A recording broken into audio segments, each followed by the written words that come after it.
Welcome to the Space Dragon Guild and our first video. Today we will be delving into the many nuances of the punk genres. Everybody's heard of steampunk, cyberpunk, and you may have even heard of diesel punk. But is there more?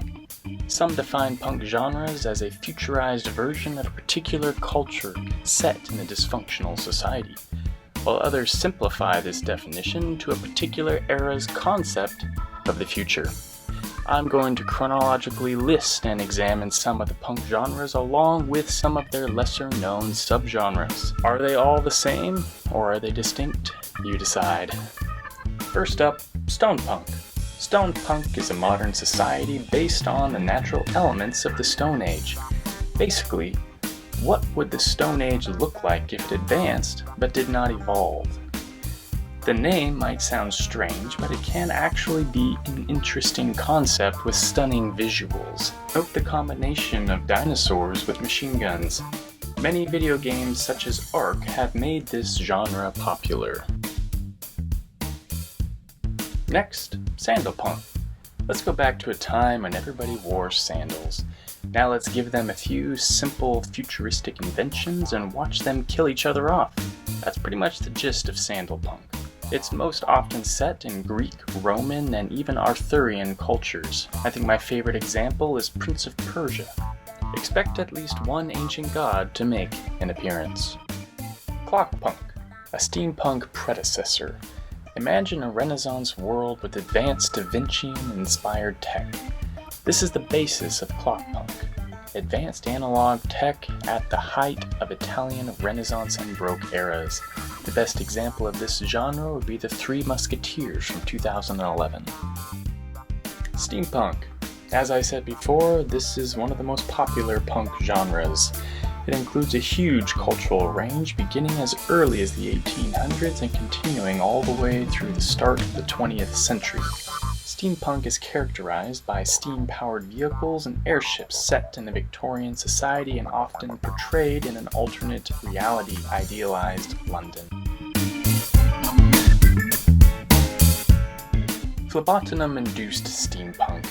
This subcategory of steampunk combines mythical elements such as phlebotinum or magic with steampunk to better support the unrealistic technological advancements. The best example of this genre is Jim Butcher's The Aeronaut's Windlass, which incorporates magical crystals to explain away the concept of flying galleons. Cattlepunk is steampunk, but with cowboys. If the Wild West still existed today, but with really strange tech, it might be something similar to Cattlepunk. While still based on steam tech, Cattlepunk must include at least one cowboy hat and a sophisticated-looking revolver. Welcome to Dungeon Punk, a punk genre that tries to apply the gritty, cynical tones of cyberpunk to a heroic fantasy setting. Here, magic takes on the appearance of Renaissance technology. This genre includes a lot of different aspects and is a popular video game setting. If you're clearing dungeons with sophisticated-looking flintlock pistols, you're lost in a dungeon punk world. Ocean punk. As the first steampunk story ever was 20,000 Leagues Under the Sea, ocean punk is arguably the original steampunk. But since ocean punk stories like that one do not really rely on steam power, it seems a poor fit.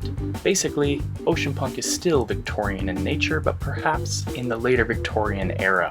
One of my favorite ocean punk stories is Atlantis, the Lost Empire. One of my all-time favorites is Tesla punk. Named after the famed inventor Nikola Tesla, Tesla punk is best described as late steampunk, perhaps 1900 through World War I. Still Victorian, still some aspects of steam power, but with the assistance of advanced electrical systems. Think The Prestige by Christopher Nolan. I liked this steampunk genre so much I actually wrote a book about it. An honorable mention goes to radium punk. This is a lesser-known punk genre, but still noteworthy. Radium punk depicts futuristic societies powered by radium. Deco punk is perhaps the most artistic and visually stunning of all punk genres. Deco punk is a recent subset of diesel punk, centered around Art Deco and based on the 1920s through 1950s New York, Chicago, and Boston. While both Decopunk and Dieselpunk encompass the same eras, Decopunk is the sleeker, shinier, more artistic version. Dieselpunk is characterized by futuristic diesel power, idealizing the 1920s through 1950s and most commonly portraying a futuristic World War I or World War II. Expect at least one mech to make an appearance in this genre. This gritty genre was made popular by the book Mortal Engines, the game BioShock, or the comic Sky Captain World of Tomorrow. Atompunk relates to the period of 1945 through 1975 and how they saw the future with special emphasis on the atomic age, the jet age, the space age, and the Soviet Union conflict. Its aesthetic tends toward Populux and Raygun Gothic, which describes a retro-futuristic version of the world. Raypunk covers spatial surrealism, parallel worlds, alien art, technological psychedelia, non-standard science, alternative or twisted reality, and so on. Rocketpunk, on the other hand, represent a distinctive change in how people saw the future after the landing on the moon in 1969. Cassette futurism applies the technology of the 1980s into what they thought space was like. An excellent example is Star Wars.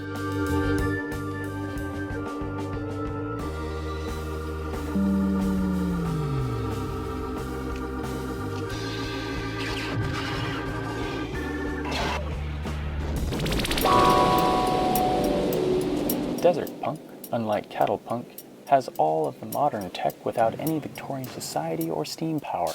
Society has been relegated to living in the dry sands, though the cause for such events vary from author to author. Whether the effects of natural disasters or nuclear war, who doesn't like a bunch of masked marauders with awesome guns? Apocalypse is a punk society that emerges from some kind of world devastation. Think Mad Max. Difficult to distinguish from desert punk, except for desert punk must be in a desert, and apocalypse must take place after a disaster. Gothic punk, a place which is like the modern-day real world, only a lot more goth. It could be characterized as a midnight version of cyberpunk, with various supernatural creatures controlling the world below the surface, treating humans as cattle at best or vermin at worst. Too dark for my taste, and I really despise vampires. But to each his own. Solar punk is a punk society formed around renewable energy. After all the other punks ruin the world, this one puts it back together. While relatively new, the closest I can come up with to fit this genre is Oblivion with Tom Cruise. Biopunk is an advanced civilization centered around bio-augmentation and genetic engineering biotech. Biopunk gave us some amazing movies such as Jurassic Park. As this genre focuses more on biology as its plot motivation, it can really be set in any era reaching back as far as Frankenstein's monster. A key component of this genre is the incorporation of organic material into technology. Last but not least, cyberpunk. Surprisingly enough, this is considered to be the original punk genre. Characterized by the transformative effects of advanced science, information technology, computers and networks, or cyber, coupled with a breakdown or radical change in the social order, punk. Perhaps the most popular cyberpunk example is the movie Blade Runner, or the 2020 video game Cyberpunk. Go figure. That's all for today, but if you've enjoyed this video, consider following us on our social media platforms.